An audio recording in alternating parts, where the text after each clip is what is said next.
السلام عليكم ورحمة الله وبركاته. أعوذ بالله من الشيطان الرجيم. بسم الله الرحمن الرحيم. إن الذين يكفرون بآيات الله ويقتلون النبيين بغير حق ويقتلون الذين يأمرون بالقسط من الناس فبشرهم بعذاب أليم. أولئك الذين حبطت أعمالهم في الدنيا والآخرة وما لهم من ناصرين. ألم تر إلى الذين أوتوا نصيبا من الكتاب يدعون إلى كتاب الله ليحكم بينهم ثم يتولى فريق منهم وهم معرضون. ذلك بأنهم قالوا لن تمسنا النار إلا أياما معدودات وغرهم في دينهم ما كانوا يفترون. فكيف إذا جمعناهم ليوم لا ريب فيه ووفيت كل نفس ما كسبت وهم لا يظلمون. قل اللهم مالك الملك تؤتي الملك من تشاء وتنزع الملك ممن تشاء وتعز من تشاء وتذل من تشاء بيدك الخير إنك على كل شيء قدير. تولج الليل في النهار وتولج النهار في الليل وتخرج الحي من الميت وتخرج الميت من الحي وترزق من تشاء بغير حساب.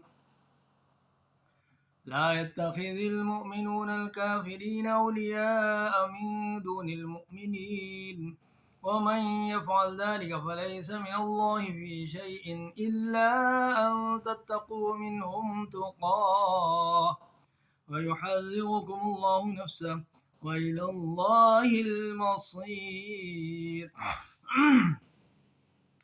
قل إن تخفوا ما في صدوركم أو تبدوه يعلمه الله ويعلم ما في السماوات وما في الأرض والله على كل شيء قدير. يوم تجد كل نفس ما عملت من خير محضرا وما عملت من سوء تود لو أن بينها وبينه أمدا بعيدا ويحذركم الله نفسه والله رؤوف بالعباد. قل إن كنتم تحبون الله فاتبعوني يحببكم الله ويغفر لكم ذنوبكم والله غفور رحيم. قل أطيعوا الله والرسول فإن تولوا فإن الله لا يحب الكافرين. إن الله اصطفى آدم ونوحا وآل إبراهيم وآل عمران على العالمين ذرية بعضها من بعض والله سميع عليم. إذ قالت امرأة عمران رب إني نذرت لك ما في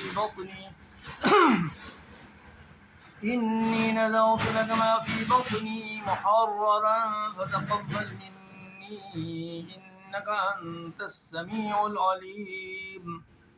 فلما وضعتها قالت رب إني وضعتها أنثى والله أعلم بما وضعت وليس الذكر كالأنثى وإني سميتها مريم وإني أعيذها بك وذريتها من الشيطان الرجيم. فتقبلها ربها بقبول حسن وأنبتها نباتا حسنا وكفلها زكريا.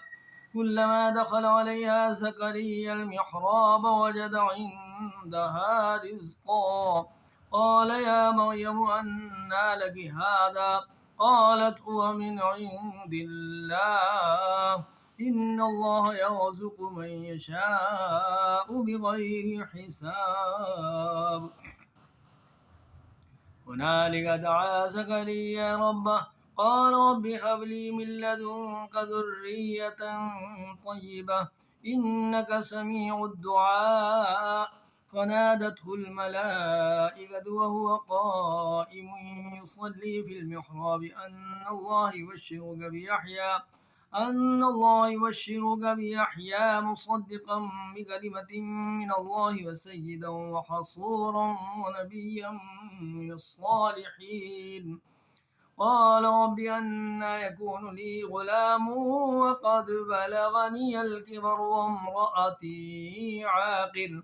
قال كذلك الله يفعل ما يشاء.